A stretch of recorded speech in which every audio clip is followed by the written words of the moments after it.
Ladies and gentlemen, friends and neighbors, it's Scott Hammond with a 100% Humboldt podcast with my new best friend, Jim Spickler Campbell. How's it going? Good. It's Campbell-Spickler. Campbell-Spickler. Yeah. Oh, now that's where AI screwed up. Did it really? And then I did. Okay, well, Campbell-Spickler. I'm really concerned about what AI has to say about me. Well, let's not get in a hurry. That's my new section. I don't want to give that away. Gotcha. So we have the quiz portion. Okay. It's your background portion. We want your legacy portion at the end. But the AI section, well, it doesn't know your name. But hey, you'll tell us your story. Jim, what's your story? What's my story? Well, I came up to live in Humboldt in 94 to go to HSU. I guess I call it Cal Poly now. I'm going to have to get used to that. It's a big theme here. Yeah. Got to get it right. Yeah. Where'd you come from? Barstow, California. I know it well. Yeah. Do you really? A little bit. Middle of the Mojave Desert. Beautiful area. That's where I grew up. How far is Joshua Tree from there? It's about 2.5 hours. So it's a little drive. Yeah, and I spent a lot of time growing up in Joshua Tree. Oh, I bet. Yeah. Climbing rocks and stuff? Climbing rocks. That was my thing. That's cool. Motorcycles and rocks. Nice. And catching lizards and snakes and turtles and yeah. So speaking of Cal Poly, when it was Humboldt State, we did a field trip. It was a group called Cluster, and it was a no grades, hippy-dippy, get your units for free, and you went to a 3-week field trip to the desert Southwest. Really? And outside of Barstow, it felt like Hotel California. There was this place, it was this compound, and it was on the way from Death Valley to Barstow. And you might know it, but it had, if I had to envision Hotel California. Was it Zizix? It could have been. Zizix, can't spell it, past Afton Canyon. Know that place well. What is it? Was it a retreat or a It has hotel? a history. I don't know that history, but yeah, it's kind of what you described. There was some hippie era like stuff going on out there. And I think there's still activity out there, but I'm not. So tile work, old Hispanic, everything. I bet that was it. I think that area is right on the edge of what they call the Devil's Punch Bowl.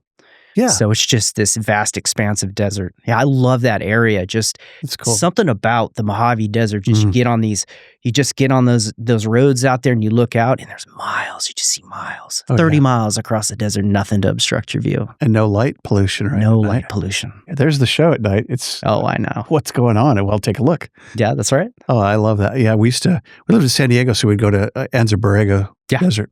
Another amazing place. Boy, California's got a bunch of amazing places. And hotter than you know what. Yeah, cool. So tell us about your school and your experience there and what got you to Humboldt. Yeah, so I grew up in the Mojave, came there when I moved there with my parents when I was 4 years old. So pretty much, I spent my whole life there.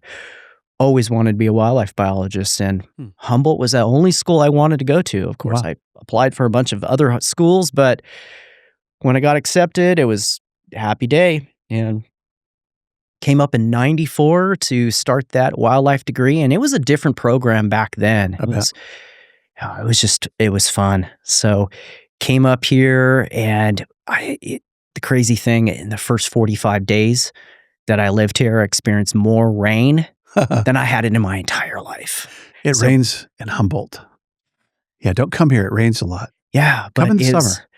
I had an adjustment period, but man, I just love it. This is my favorite place in the world. And I've traveled quite a bit. Yeah. And I come back and I'm like, you know what? I could just stay here and I don't need to travel anymore. What do you like about Humboldt? Why would you call it? Why would you consider it your best?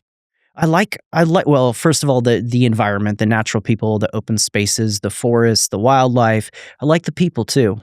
There's not too many of them. Yeah. Our population is not really growing that fast. Have you noticed that? It may be retracting, but yeah. Yeah, well, yeah. I think county-wise, it's retracting a little bit. It has. But what is Eureka, like 25K? It's not that big. It does this. It kind of just... Yeah, it does. I think there's a secret population moving in. A lot of folks... Just met a lady that we insure from San Diego. Her and her husband came up, lived, in Cardiff and downtown and loved it, and came up here and fell in love and up on Hunts Drive in Arcata and McKinleyville and loves it. So I think it's a lot of secret seniors. Secret seniors, yeah. Advanced maturity people are taking over the area. There you go. Shh. I know, but what a great place to live in anywhere else. Just come up here and retire. I don't blame folks, but I say, nah, you don't want to. It's cold. It's wet. you don't want to come up here. Nah. Yeah, no. Yeah. Actually, it was when the period you're talking about was pretty wet. It was. And I think toward the early 2000s, it was like hallelujah drought time. It was so nice. No, you're absolutely right. Yeah. Januaries were magic. And yeah, then the rain totals again picked back up for several years. And then we had that next dry period that was around 2016, 2015. So when I came up back in the 1800s, it was actually 1978 from San Diego, which was really dry.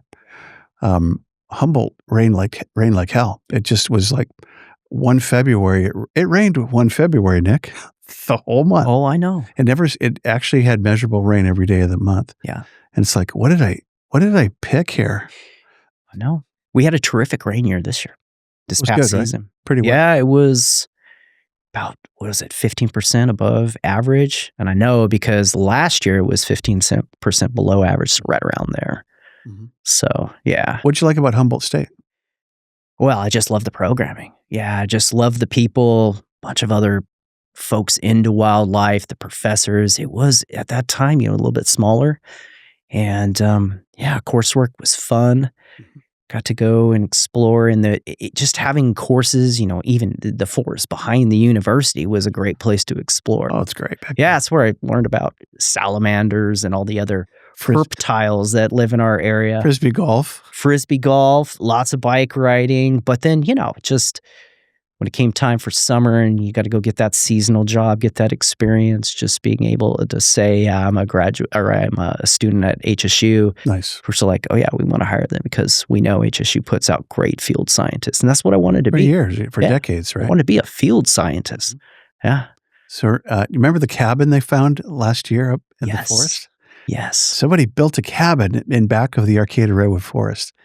It was like in a secret place that was just right. Yeah. Nobody at these mystery cabin. And so Kevin from Hoover, the reporter, and Ray Olson went out and filmed the whole thing. And it was very neat. It was not piles of crap or needles or anything like you'd find in. And they put an abatement order. They didn't. Yeah. They came back a month later and it was swept clean. Yes. That's the weirdest part. I've heard this story, and there's old stumps from some logging event long time ago that people have built little homes in, and some of these homes are great. Like little goose pens or whatever. Little goose pens, but watertight, tarps inside, little shelves. And, I know students at times, they struggle with finding housing. Yeah.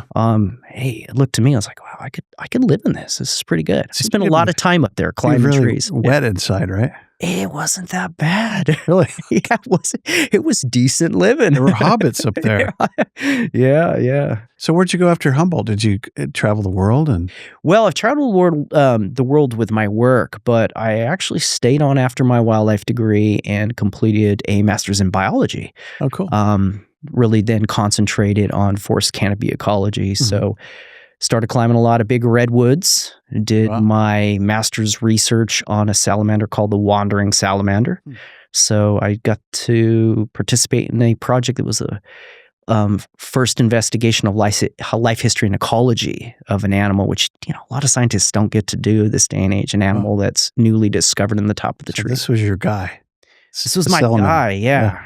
Climbing the trees. Is that where they live? Yeah, but you can find them on the ground. They're not uncommon, but they are the only salamander that you will find high in the canopy. How big are they? Well, the size of your thumb, a little bit longer with their tail. Yeah, 5 grams is heavy one. That's a big one. It's a huge one. Pretty heavy, but they're a plethlodonid salamander, so they're lungless.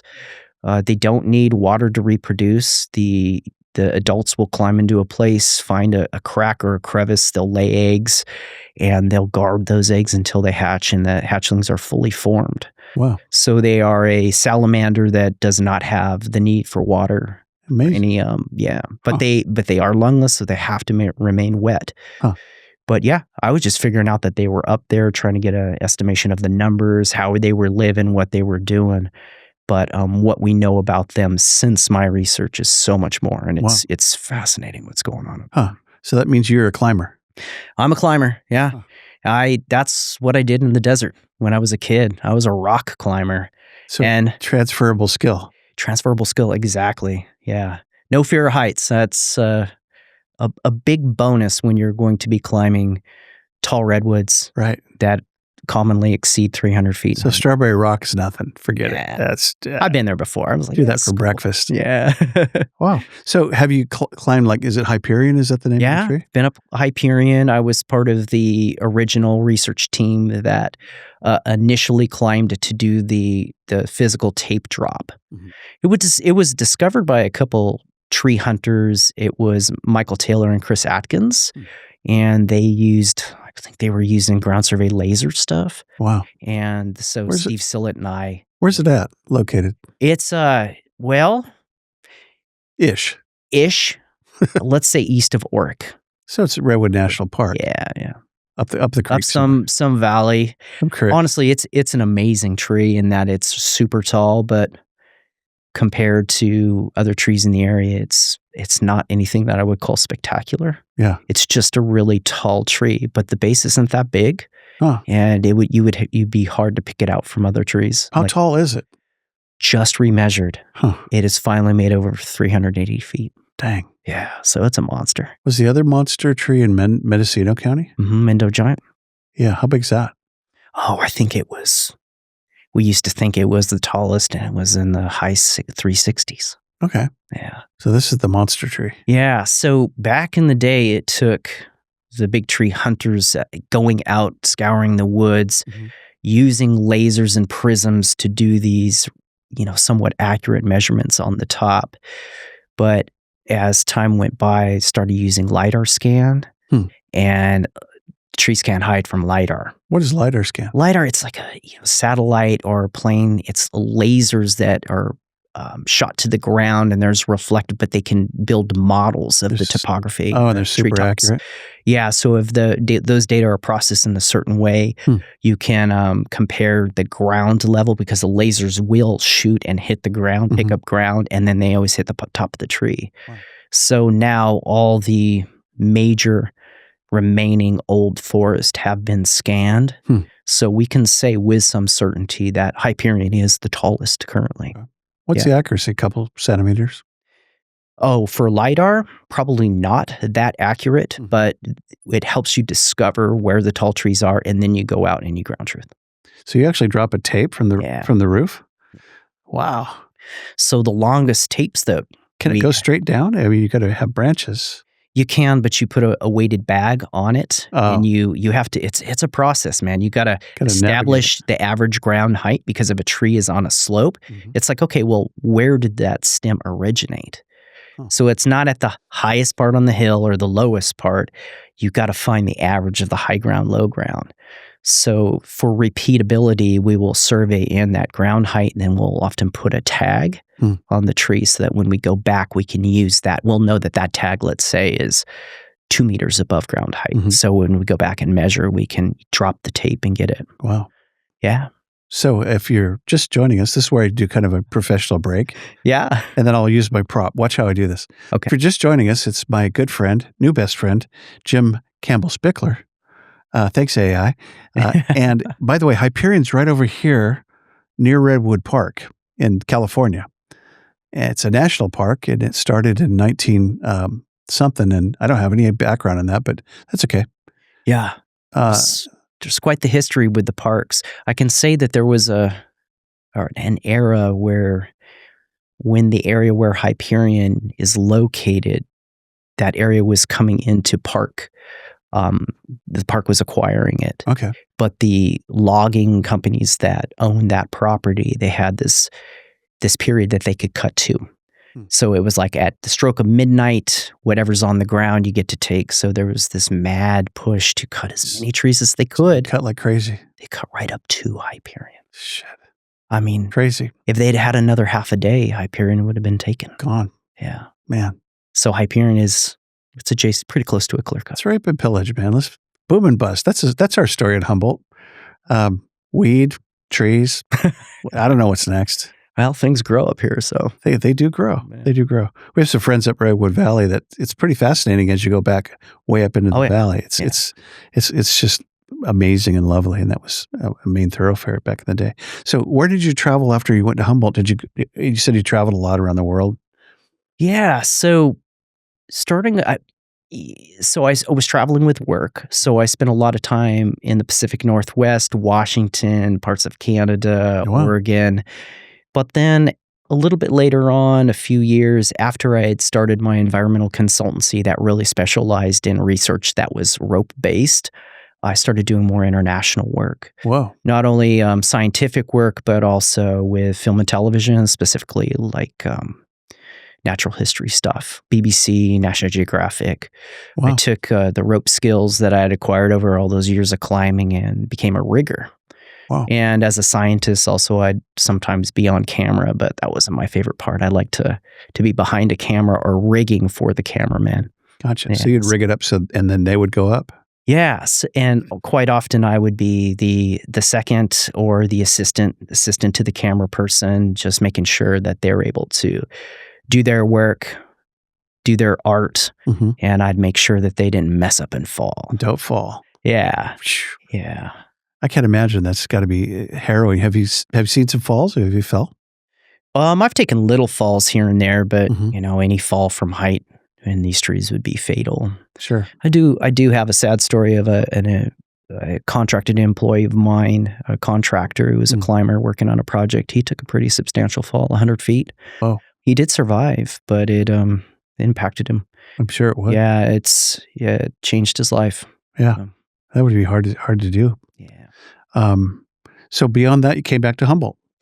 I did. I never left. It was one of those things where I was very excited at that time to find a way to travel and see the world. And it was really nice to have somebody else paying for it too. Oh, yes. And when you're working on research permits or you're working for the BBC or National Geographic, it's so cool because you get behind the scenes access. You get to go to places where others are not normally allowed. So it was very adventurous and I loved it. It was just so fun to just the energy of sitting in an airport and being, all right, where am I going now? It's Malaysia, it's Indonesia, it's Australia or South America. And I loved it until I really got tired of it. Travel's tough. Yeah, well, it was every time I came back, I would just think, what an experience, what a life-changing thing. But I was like, you know what? But this is still my favorite place. Yeah.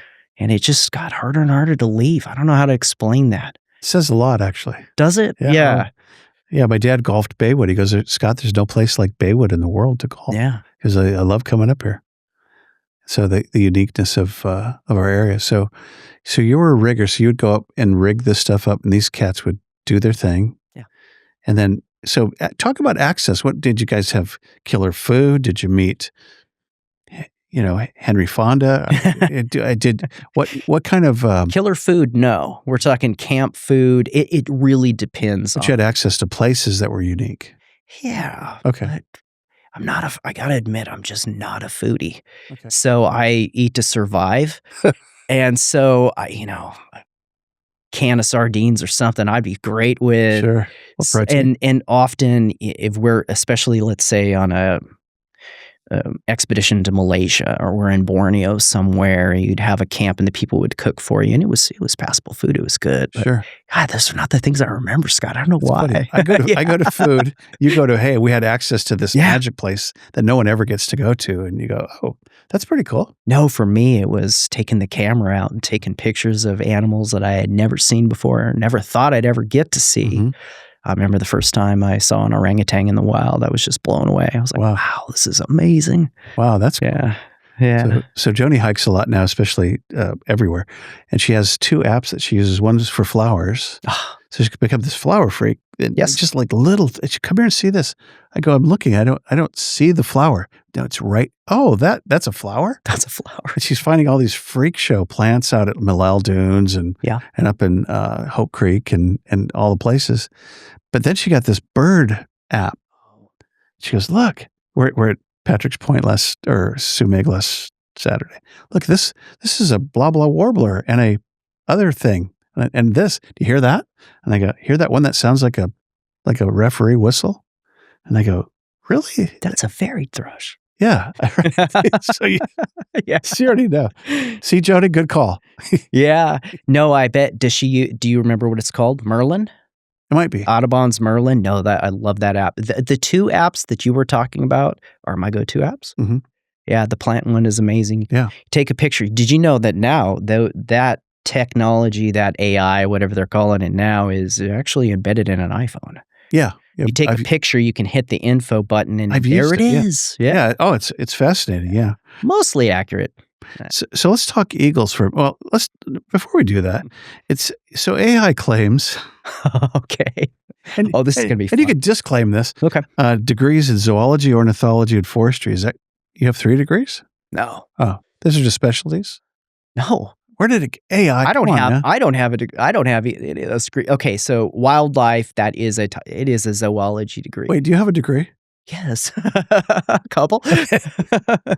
Wildlife and biology, but I worked under Steve Sillett, who is in forestry. Okay, but during my time as a grad student, he actually went to forestry from biology. Interesting. So after my graduate program, I worked with Steve for like 25 years. And for a time, about 10 years, I was a researcher in forestry. So maybe that's where the confusion is. Is Steve kind of a legend? I think I've heard his name. Oh, he's pretty legendary, yeah. Yeah. He's the guy he's Mr. Redwood, for sure.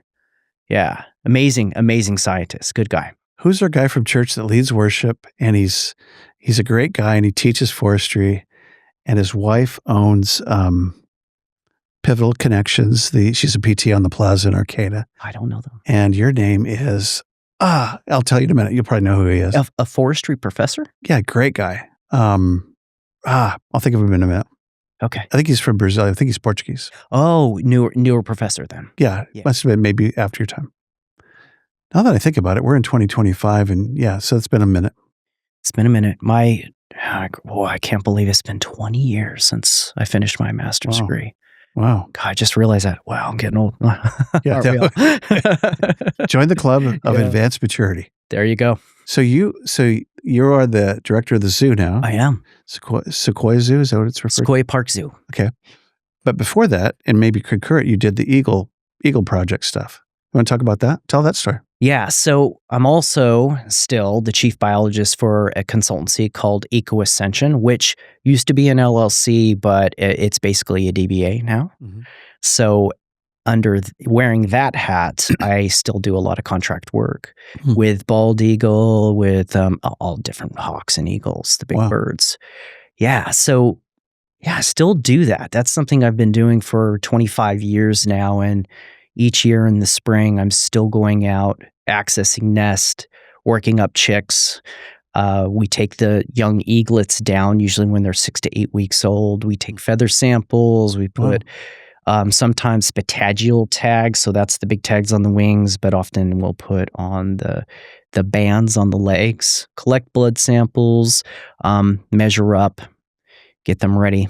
Put right back in the nest. So we're collecting data. Before mom or dad comes back? Yeah. Eagles are pretty easy. Some of the other birds, falcons and hawks, not so much. They'll come at you. They'll come at you. Yeah. Wow. Especially peregrine. They're pretty feisty. Pretty feisty. Oh yeah. I've been tagged by peregrine quite a bit. Just like, will they come and just bite it? Peregrine they'll stoop you, so they'll dive and they'll hit you. So they don't come in with their talons flaring. They knuckle and they punch. So they just come like an airplane. Yeah, and they try to get you when you're not looking. Well, that's so they're gonna hit you in the back of the head or right in the ear. Ow! Or sometimes their eyries, their nests are in cliffs and they're set back in. So I'll have to belly crawl into a hole and my foot sticking out, and they will punish my feet. Oh, yeah, just a hammer. Just a hammer. They're a hammer. But, that's better than getting raked with a helix claw. And that's what a red-tailed hawk will do. So they're come in and just rake? Yeah, they try to get you. Bald eagles tend to not come in aggressively like that, but there are some nests that we've accessed on the Channel Islands where the adults are aggressive. And they drag an helix too and try to get you. So that's stitches maybe. Sometimes more puncture wounds. Mm-hmm. Yeah. And probably hurts like, you know what? Yeah, you just just part of the game, man. Part You're of- bleeding. You're covered in bird poop and feather lice. It's just Whatever. one of the Part of my job. one of the joys of being a field scientist. That's That's so my best nerded up, man. days. I love it. Yeah. It's like, yeah, this is what we do. We get pooped on. No, It's awesome. I mean, sometimes there's a couple species you got to really watch out for. Common raven are one of them. So if I'm going into a raven nest, sometimes you'll see the little chicks looking down at you. They'll see you climbing up, and then you'll see their little heads pull back. And you're like, oh no. Then you see their little butts come over, and they just poof. Really? Oh yeah. So So go for it. Take a dump. Oh yeah. Huh. I've peeked my head into a nest and just square in the face, Oh, mouth open. I'm like, oh, that gross. that tastes as bad as it smells. Yeah. yeah. Don't do this, kids. Yeah. And they're pretty smart birds, right? Yeah, ravens for sure. Yeah. I mean, they're all clever birds for sure. But they Survivors. communicate, don't they? Well, I think so. I think they read my AI in my email. Did they really? They're pretty smart. Up in McKinleyville, we got some smart ravens, man. Well, I've seen, I did quite a bit of work in the mid-90s, early 90s with raven in the Mojave Desert. I was working on a desert tortoise project. Some of my first climbing for wildlife was climbing into nest ravens, climbing on power poles, doing things I should not have done. In the desert? In the desert, yeah. I was a tortoise biologist initially, but there was a component of the research that was looking at raven interaction with tortoise because they figured out that raven like to eat little baby tortoise to the point where there are no little baby tortoise that are coming up because they're all getting eaten. Wow. So raven studies after that, I was an access person and I've seen them do things that just blow your mind. Go to a dump site. This is back when they did not cover dumps. So the ravens would congregate there, but they needed water. Get 3 of them together and they would just tag team peck at the handle and turn on the water. Nice. So they can get a drink. That's pretty good. Yeah. And we all know how they can get into a trash can. They can open lids. It's crazy. They are crazy smart. The other, I was thinking of the bear up at Tahoe a few weeks ago. Just shredded the trash. It's everywhere. Or got into my brother-in-law's van. He just shredded the upholstery just because. Yeah, just because. Because they're like rodents. They're everywhere. Yes. In fact, Joni saw one hiking up on D.L. Williams, up whatever creek it was. I don't know. Nice. So you're a zoo guy. Tell us about that adventure. A zoo guy. Yeah, never thought I'd be a zoo guy. Before we do that, you put cameras in. So Joni reminds me that the camera that was on the Eagle's Nest, maybe over at Indianola. Yeah. That was kind of famous a few years ago. The original Humboldt Bay Eagles camera. Yeah, that was one that I installed. Did you know that we have another one that we just put up this year? I think I heard rumor. Yeah. So that one is in a different location, same territory for the Eagles. Okay. It's been over 10 years ago that we had the Humboldt Bay Eagle camera. It's been a while, right? Yeah. So we know it's a new pair. We put this camera up at Face Slough. Do you know where Face Slough is? You know where is it McRae, the car dealership that's over by Chef Store? Mid-City? Mid-City. Yeah. That's the one that's in between Eureka Arcata, right? Mid-City and Harper Motors. Right. So there is a nest that's there. We put a camera on it. Oh, cool. And we watched a lot of cool behavior, but it is a new male this year for the pair, and they decided not to nest, which was heartbreaking. But that's okay. Another camera that I had put up, the initial camera, there's another one up, another generation of camera up there now, but the Big Bear Lake camera, and that's a very popular one. That one. Big Bear like San Bernardino, Big Bear? Yes. Oh, that's cool. Yeah, that one's very, very popular. At any time, they'll have 60,000 people watching it. That's pretty cool. Yeah, and those chicks just fledged. Wow. Which means, for those of us that don't know what that is, they came of age and they left the nest. Whoa. The parents have an empty nest. Please, children out there, continue to fledge. Yeah, but they do it like 11 weeks, not 19 or 32 sometimes, whatever. Yeah. We have a son fledging on Saturday. Nice. Pretty excited for him. Yeah? Yep. Where's he going? McKinleyville to another home. Nice. Some friends had a setup and see you later. Have a good one. It's been fun. I was going to say I was going to tell you it's been a fun 24 years. Yeah. But not all fun. So, That's how it goes. yeah. I cracked the joke today that parenting is a lifetime sentence, and my friend goes, "That's not very nice."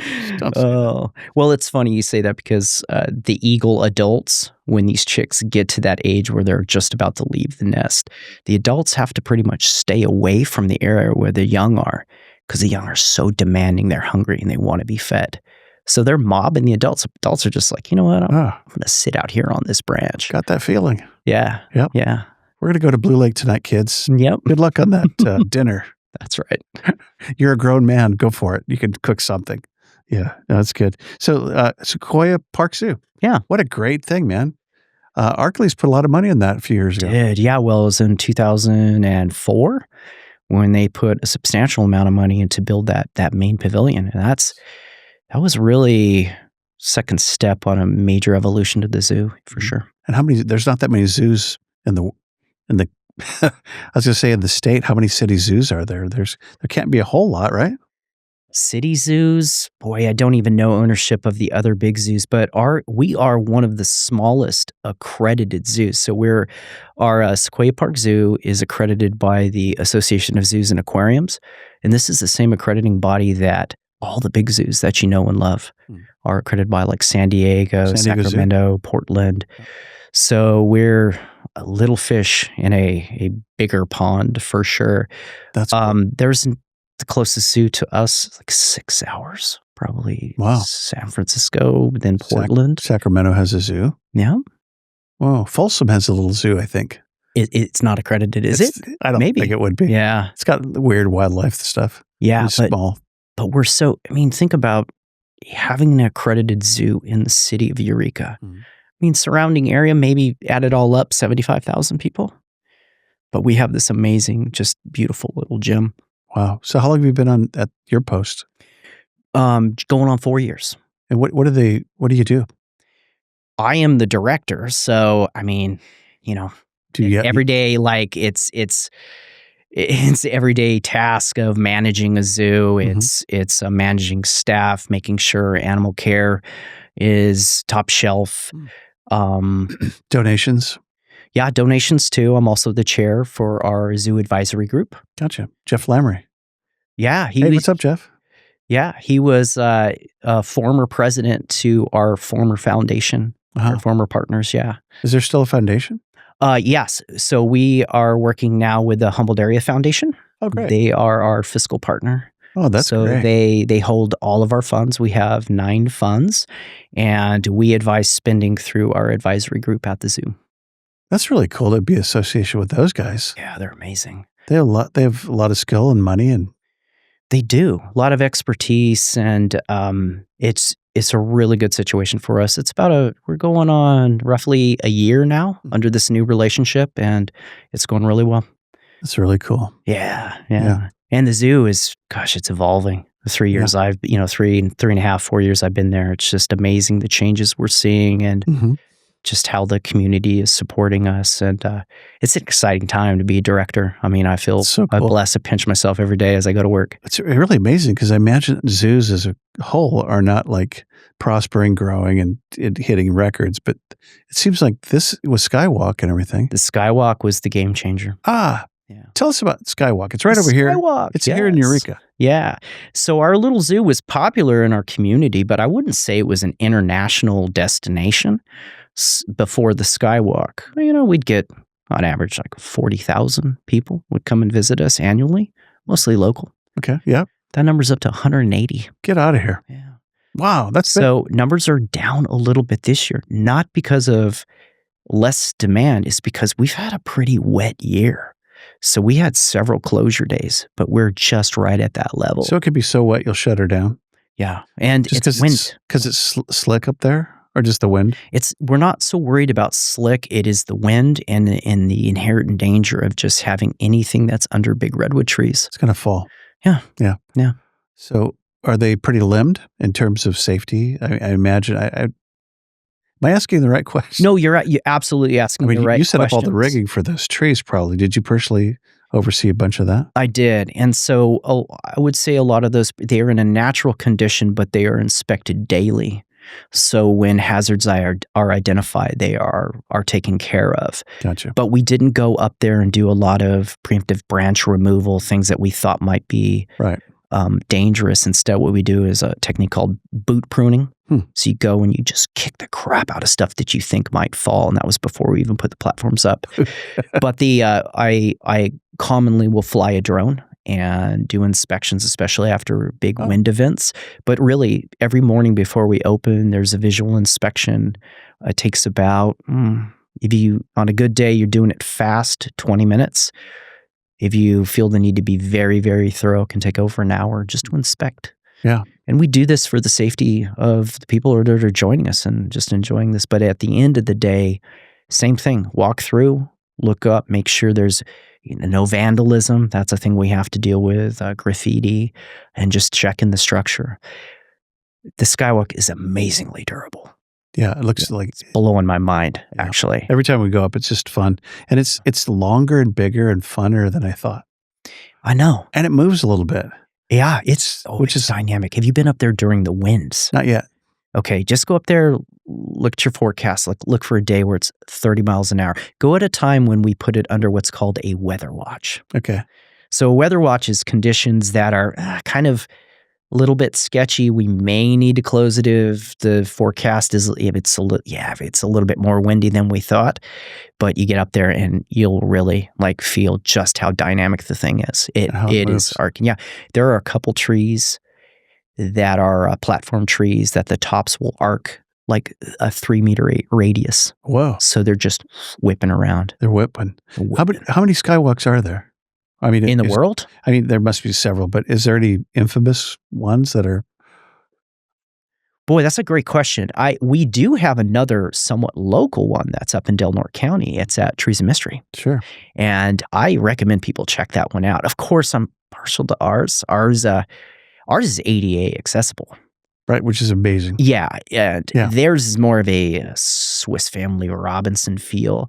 They're not comparable experiences, but they're both really fun. So I definitely say go check it out. Other parts of the world, nothing is tall. 100 feet off the ground is pretty tall. So this is iconic.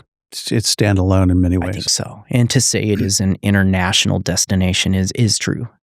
We have roughly a third of the people who visit us each year are from outside the area. And I don't recall the exact percentage of those folks that are international, but it's at least 10%. Love it. Who'd have thunk it? Just a great idea. It was a dream of Gretchen Ziegler, the former director. Okay. And I talked to her about it in 2016. Ziegler. I know that name. Gretchen Ziegler. Yeah, she was the former director. Who's she married to? She, not married. Not married? Yeah. She was married to, oh gosh, I can't remember his name. Nice guy, but no longer married. Yeah. No, it's iconic and fun. And then you do all the Star Wars stuff. Luke, I am your father. Oh, yeah. I am your father. Yeah, the Forest Fest. That's one of our new events. It's a pretty big deal, right? Yeah, 3 years now. But still people like Star Wars. That's cool. I love it. Yeah, there is a group that comes out, and it is. Our events are always fun. There's always a good energy, but there is an energy at a Star Wars event where these people just they take themselves very seriously, but then not really. They're there to have fun. Yeah. You ever been to a Trekker convention? I have not. Super nerdy, man. So much fun. Yeah, no. I have friends that have been that, and I'm so resisting right now saying, Jim, I am your father. I'll try not to say that. So, yeah, I really like that. And you've had some actors from Star Wars, some of the Ewok folks. Kevin Thompson. Yeah. So he was nice one of guy, the right? Original. He was the Ewok. I think he played 20 roles. Wow. In Return of the Jedi. Super nice guy. I had a magical 15-minute conversation with him about some of the rigging. Wow. That he was involved in and some of the stunt work that he did. And he was telling me how they were swinging him on this rope. And I said, that was really well done. And that was a while ago. Yeah. He's like, and he told me how they did it. And I was like, oh, that's amazing. Was that up at Smith River where they did the Ewok Village? Well. Probably some of it was stage stuff, but. You had Cassandra. on She'll know. Hasseltine. Yeah, she would know. And I think that the grove where that all happened was one that was slated to be clear cut right after that. Interesting. But Cheatham Grove is where they did the speeder bike stuff. Right. Yeah, and 2 years ago, I shot a BBC thing in there. It was fun. Yeah. It was neat, like doing drone. I was a drone cinematographer, so I was flying through there, and I'm like, boy, this is an iconic place. Is that Jed Smith? No, it's down south. Oh, it's south. Yeah. Cheatham Grove. Yeah. Like Humboldt Redwoods or in that area. Yeah. Oh, I figured it all Smith River. I think it's, boy, I could be wrong on this. Sort of out on the 36, just very early on the 36. I could be wrong on that, but it's in that area. So you do this again on May the 4th, be with you, and we don't do the event on May the 4th because, and as Cassandra explained, it's like, well, then we'd get none of the costumers here, so we pick a date later that's positioned perfectly, like before the holiday. Yeah, so gives them another chance to show up. Yeah, costume. Yeah, and the costumers really love it.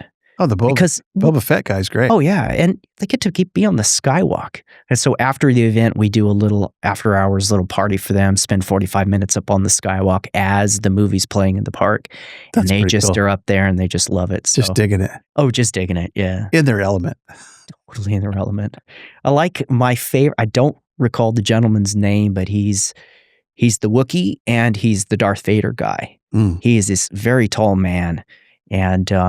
And then when he puts on the Wookiee costume, I think he puts on 6-inch heels. Wow. Such the nicest guy, though. But the guy that actually played it in the movie? No. Oh, this is a local that... So my understanding is these costumers are not hired by Lucas, but they are somehow, their activities are sanctioned by Lucas because they're part of an official club. So they operate under very strict intellectual property rules. Sure. But he is one of the guys that's permitted to do this, be this character. Is he a local resident? No. But he goes on tour. Yeah. Oh, that's pretty cool. Yeah. Yeah, they're part of, I can't remember the Does he make Wookiee sounds? Do the whole... Oh, yeah. Yeah, he's good at it, too. Yeah. So I did that. It's very light Wookiee. Yeah. Hear that, Nick? Yeah.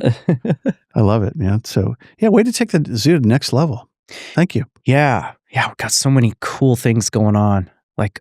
Yeah, I came to you a little bit dirty today because I was being great. A project manager and playing with new goats and up in trees and stuff. Yeah. So if you're just joining us, it's my new friend Jim Campbell-Spickler, and he's the director of the zoo, and he does 1,000 things. Hey, for the portion of the show, lucky for you, I brought my cowbell. All right. Well, it's a hotel cowbell, and this is the part where you can actually win a fabulous prize. And today, oh yes. Probably a tree climber likes coffee, right? So I love coffee. A little bit of Dutch Bros. Don't get carried away. You haven't won it yet. You got to. Okay, well, I'm going to win. You got to earn. I'm going to win. You got to earn. I'm a competitor. Man. All right. All right. Question number 1, Jim. For 10 points, where do you go for a hike? And you can stay in Humboldt County. It's a day hike. It's within 4 hours, give or take. And where would you go? What would you do? And who would you go with? Where do I go, or where would I recommend somebody to go? Let's do both. Okay, where do I go? I go into the Redwood Experimental Forest. It is a grove that is not accessible to the public in general, but it happens to be my backyard. I have a small ranch up in Klamath. That's nice. my paradise. So like up the river somewhere? Yeah, it's in the Redwood. It's Redwood Drive, that area. So by Hunter Creek, that area. Oh, wow. Yeah. So that's my favorite place to go. Every day? No. Oh. No, we also have a house in McKinleyville, but this is a property that my wife and I bought 10 years ago. It's a retirement property. Far out. I just got it a little early because I couldn't help myself. I love it that much. It's that nice. It's that nice. Yeah. It's nice. The place where it's where I see myself retiring. Wow. I got another good 10 years left, but... How many acres do you have? It's about 8. Cool. Yeah, and it's right in the corner, adjacent to old growth. The whole eastern boundary is a creek. Oh, that's neat. Yeah. So hike away. Hike away. Oh. Don't see a soul up there. Where do you recommend we go hiking? We can't go to your house. I like Prairie Creek, James Irvine Trail, which is the trail that will take you down to Fern Canyon. That's a great forest. But really, any of those trails in that area, just start out at the meadow and start walking. Wow. Yeah, love that area. I lived up here and worked at Cox Cable when the gentleman and his wife were attacked by the mountain lion. Oh, I remember that. On Discovery Channel. Mr. Hamm, Hamm. Wow. They interviewed him, and it was heroic. She was the one that battled the cat. She was a badass. Yeah. She grabbed a pen and stabbed the cat. Yeah. And they were a mess when they got to the Davison Road. Oh, yeah. I heard he was pretty mauled, right? Oh, I met him at Starbucks a year later, and he'd been all over, and his forehead was really peeled back. It was quite scarred all the way, kind of like a Darth Vader, damage. But he was, what a sweetheart. And, my wife, she saved me, man. And it was just amazing, cool story. And kind of one off. It was a hungry cat, a youth. And anyway, so.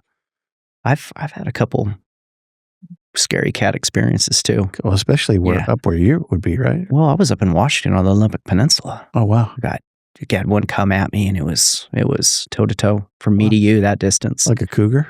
Oh yeah, young guy. Wow. Middle of the night, was going up the Ho Rain Valley on the Olympic Peninsula, going to climb Mount Olympus. Hiking in the middle of the night. Well, because we wanted to get to the Blue Glacier and do the ascent when the ice was still set up, because we're crossing the glacier. Oh, so I see. You want to make sure that it's cold. That's pretty rad. Yeah, well, I'm walking down the trail, and I look over with a headlamp on to see eyes, and my buddy's behind me. Wow. And I stop, and I turn, square my shoulders to the cat, and he comes straight at me and gets from me to you and pounces on my buddy. He walks up, "Hey, what's going on?" And I said, "Big cat." And then I walked behind him, and he saw the cat, and he goes, "Oh, I see how it is."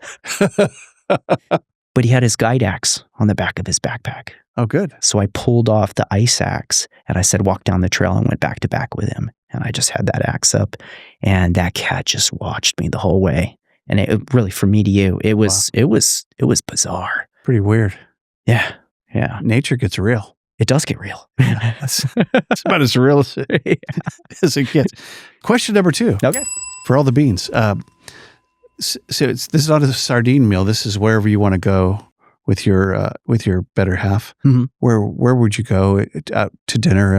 I'm writing a check. Oh, out to dinner? I love Tomos. Tomos, good. Arcata. Tomos. Yeah. I guess there's just one now, right? I think so. I think Fukiko had 3 at one time. Did she? Yeah. Yeah, the one in whatever it is now, Hana or whatever. Coming into Eureka was. What's your favorite restaurant? Well, it's 44 years tomorrow for Joni and I. Yeah. And we'll be dining with Paul up at Larapin. Larapin, yeah. With our friends Peter and Sarah Starr. Hi, Peter and Sarah. I'd have to say favorite. I mean, it's kind of iconic. There's never a bad meal there, but we've had, there's a lot of good food if you'll look for it. Absolutely, yeah. Los Bagels does a good job. Ramones. I mean, I just saw Barrett today, and they have iconic coffee, and 2 doors down, Brick and Fire. Brick and Fire. Pretty darn good. Have you had sushi on the rooftop yet? That place? I did. Funny story. I was walking, and I called in, and they said, "Yeah, it was like their gala night." And I came to the door, and they go, "Is your name on the list?" I go, "It's Hammond. Look, I think so." He goes, "It's not here." I go, "What are you?" And I did throw a fit. I wasn't that guy. Yeah. I go, "Really?" He goes, "Just go." Nice. And so we got to go up there, and it's pretty tasty. Yeah, I like it. Yeah, and the view is to die for. Yeah, it's a great view up there. If you're going to go outside, always have a jacket. Yeah. Well, that's the rule of Humboldt. Absolutely. I got a jacket in the studio, and it's 87 degrees. Yeah. Okay, question number 3. Yeah. What would you do with an entire day off? Money's not a consideration. You got 9 a.m. to 9 p.m. You do your thing. What would you do in, I guess I have to make it have context, in Humboldt? Yes. I would probably maybe go surfing, or not doing as much rock climbing these days, but I really like doing yard work. And that's kind of one of the things that's my therapy. Ah. If I'm feeling stressed, I just love working in the yard, just making it pretty. I love my plants. Although I'm a wildlife biologist, I really do appreciate botany. So I don't know. That's my happy place is working up on my 8 acres in Klamath or in McKinleyville. What do you grow in both? McKinleyville, I always think it's kind of limited, but we're in Dowsbury, so Johnny grows stuff. It comes out. Tomatoes don't usually make it. No tomatoes. Yeah. We have a special place in our front yard that's adjacent to these white south-facing walls that we can do peppers. Oh, cool. So that's the thing we're doing this year. My wife really loves edible landscapes. So we have a bunch of different weird berries, gummies. I think we have 8 different blueberries, and we just get a great harvest on our blueberries. Up in Klamath, we have a nice garden. She has had, I think, 40 fruit trees. I think the elk have knocked those down to 30. Wow, yeah, right. Yeah, we've never had elk problems up there, but this last year, for some reason, they just came down. And it seems like they're everywhere. Yeah, but in our little valley, we just hadn't had problems when we were yet to get our fence up, but there's 3 young bucks that are coming through, and they just racked the trees. I had there's a couple fruit trees I like, loquats. Had 3 of them. One I had grown in a pot for 20 years, and they killed it. This is past tense. Had. I had a loquat. It's the variety was Big Jim. It was a beautiful loquat. They killed it.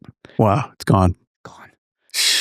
Oh, those elk. Yeah. Those elk are tasty, I'm just saying. So your day would at least start with gardening. I think so. Would it be all gardening? It starts with coffee. Does your day start with coffee? Usually does, yeah. Yeah, so it's definitely going to start with coffees. Maybe on the weekends, I might even have a little bit of Bailey's in that coffee. Oh, there you go. Give it a little flavor. Bit. Yeah. Yeah. It tastes good. Bailey's delicious. Maybe take my dog for a walk. My wonderful dog, Sarah. What kind of dog you got? She's a dachshund. Ah, cool. Yeah, spirited little monster. Smart. Yeah. We have a Welsh Corgi, Cardigan Corgi with a big tail. Ooh, I love it.